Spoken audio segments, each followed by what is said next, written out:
pushing me out of the frame. What are you doing? It's like fully leaning on me. Welcome back. My name is Cassidy, and this is my service dog, Champ.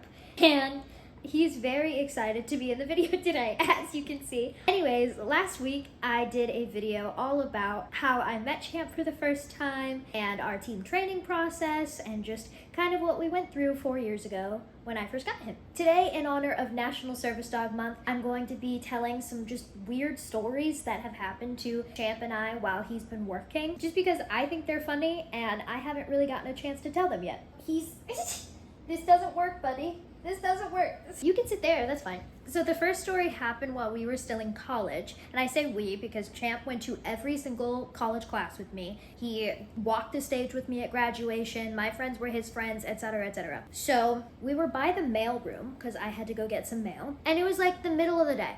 I was going back to my dorm or something, so I needed to go down the elevator, and the elevator at my college is located right next to the mailroom. So there was a mail person dropping off the mail, and Champ was completely working. He was in his vest, he was in his harness, and he was being the best dog. I pressed the button, we're waiting for the elevator, and Champ is like alerting me and telling me there's something wrong. Like he's in a perfect heel, everything's fine. But I can tell that he's like side-eyeing me. He isn't in a full alert, but he's like side-eyeing me, trying to alert me to something. And I was like, I don't understand what he's alerting at, so I kind of just ignored him. I can tell that he's like looking at somebody else. So I look over to my right, I'm blind on my right side, and so that's where the mail person is, and the mail person says, "You have a beautiful dog." And I was like, "Oh, thank you." I get this compliment all the time because he is very pretty and very handsome. Then I just kind of go back on my phone, waiting for the elevator, you know, as one does, and Champ is still like side-eyeing me, like trying to tell me that something's wrong. And I hear this mail person go, "Oh, he wants a bite of my pepperoni." I look over, and this woman made this unwrapped pepperoni stick appear out of literally nowhere and just holding it out towards my dog. And I go, "Oh, please don't feed him. He's working right now." And she goes, "Oh, come on. He can just have a little bite." And Champ's looking at me like, I can't eat that. Luckily, the elevator came right then and there because I was about ready to take the stairs. I'm also surprised that this person didn't follow me into the elevator at all. Who tries to feed a random dog? Especially when you see that a vest is on him. He has 4 patches that say "do not pet," "do not distract," "working dog," whatever. Why would you try to do that? I don't understand. We run into our fair share of people trying to pet him while he's working. That happens literally all the time. We've run into very uncomfortable situations where people try to corner me and question me about my dog. Not even question me, that's a polite way of putting it. More like interrogate me about Champ.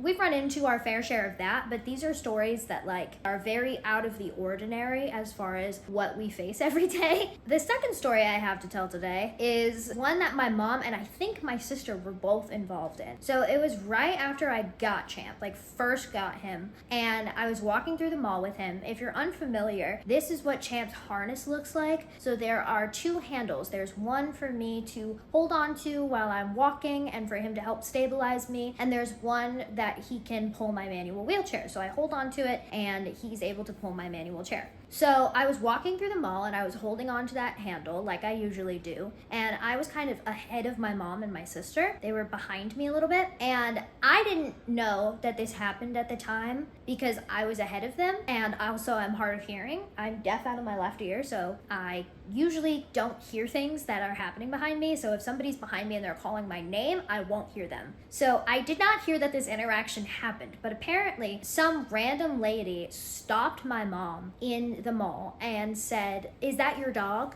And my mom went, "Oh, well, yeah, that's my daughter's dog." And she goes, "Well, you know, he really shouldn't be wearing that harness. He should really be wearing like a stiff-handled harness," is what she called it. So most of the time when I've seen a stiff-handled harness used, it's for somebody who's blind or low vision and has a guide dog, so that dog is able to guide them. And that dog is usually a lot shorter than the person is. Champ comes up to about my waist when we're walking, and so that's why it's so easy for me to rely on him for mobility and balance support. So So I'm able to rely on him for those tasks a lot easier than I would be able to a smaller dog. For people who need a guide dog, from what I've seen, they are not really relying on that dog for mobility and balance support. They are relying on that dog to be able to navigate the world around them. And so that's why they need the stiff-handled harness, because it helps more with navigation rather than my harness, which helps more with mobility and balance. So this woman stopped my mom and was like, oh, he really shouldn't be wearing that harness. He should be wearing a stiff-handled harness. And my mom was like, well, that's the harness that works for her because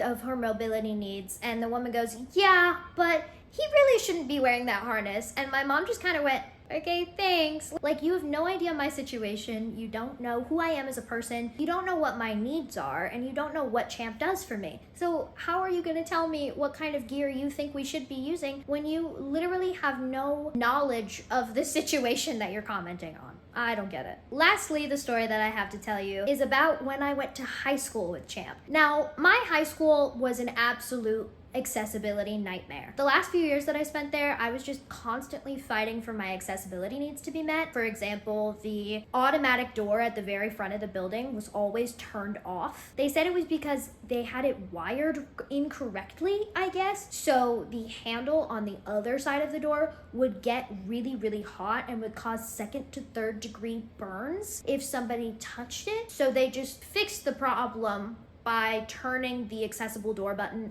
off altogether. So it was nearly impossible if I wanted to take my chair to school because I couldn't open the door and push myself through at the same time and needed somebody to constantly help me. Also, the accessible bathrooms were a nightmare. So taking Champ to high school senior year was no different. It was just awful. Like, every single day I had to fight for my dog and me to be at school. So I remember the initial 504 meeting because I never qualified for an IEP. I don't really know why, but I always just qualified for a 504. A 504 plan is basically an accommodation plan. So at the beginning of the school year, you have to meet with the administration at the school to talk about the 504 plan and if it has changed in the last year or what you may need, what you don't need anymore, stuff like that.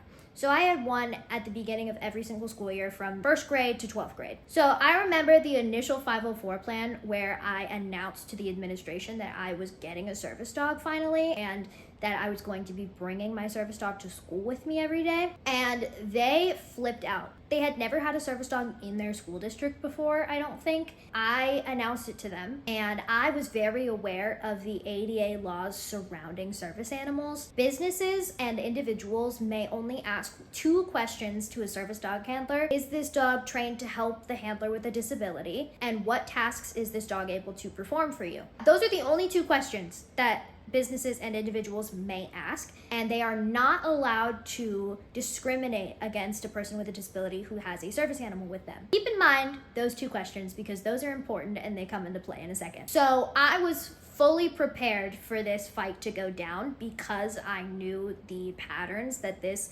administration just constantly had with me and my 504 plan and not wanting to accommodate and making excuses for why they couldn't accommodate, etc. They initially tried to ask me a bunch of questions that they were not allowed to per the ADA. So eventually that meeting ended and we received an email later that day, and I had my mom help me this morning to find that email because I knew in my memory that I received this, but I forgot who sent it. But she found it in like a split second, as moms do. She found this PDF that they had sent me, and I will read you exactly what it said because this is very against the law. I cannot believe that this email and this sheet are real. I will read it to you word for word. This is from my high school counselor. The district has given me a protocol sheet that I think we can just fill out when we meet after you get back from team training to provide to them. I am attaching it here for you to take a look at. This is what it says.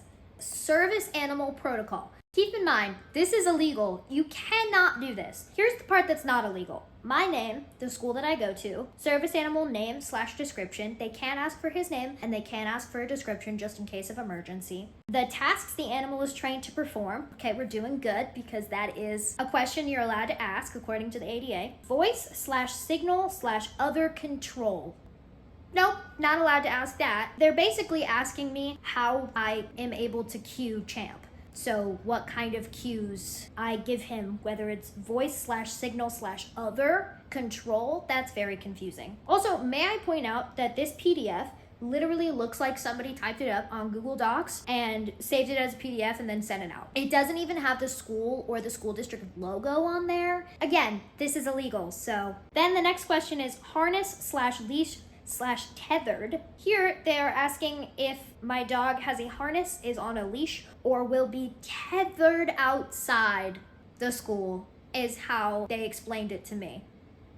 What? You're not allowed to ask that, one, but if I need a service dog for mobility reasons, why would he be tethered outside of the school? This one just says bathroom, so I'm assuming they're asking how and when and where he will go to the bathroom. That's up to me, not to you. Food/water. Now here they explained it to me as wondering where his food/water would be stored, whether I needed somebody to store it in the office or whether it would be stored in my locker. Neither of these things needed to happen because I don't live at school full time. I quite literally lived a few miles away from the school. So if he did need food or anything, which he doesn't because he only eats twice a day, but if I did need it, then I would just go home. But that wouldn't happen anyways. Also, why would I need to store food there at all? Also, collapsible bowls do exist. Field trips. Here they wanted to ask how he was going on field trips. I was in my senior year of high school when I got Champ. There were no field trips that happened or that were planned. And if they were planned, you had to schedule your own transportation because all of us were like 17, 18 and there were senior outings, and so we had to schedule our own transportation to get there or carpool with a friend.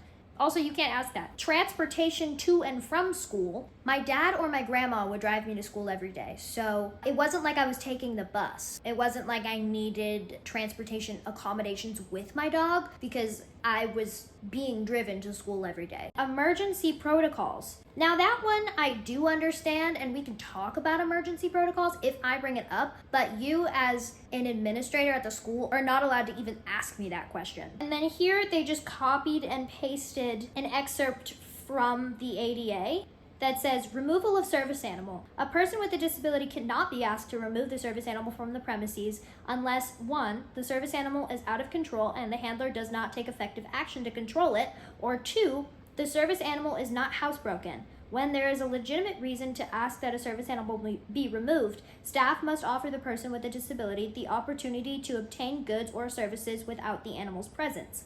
Why is that the only excerpt from the ADA that you copied and pasted onto this sheet? And then here it just says, staff are not required to provide care or food for a service animal. Yeah, I know.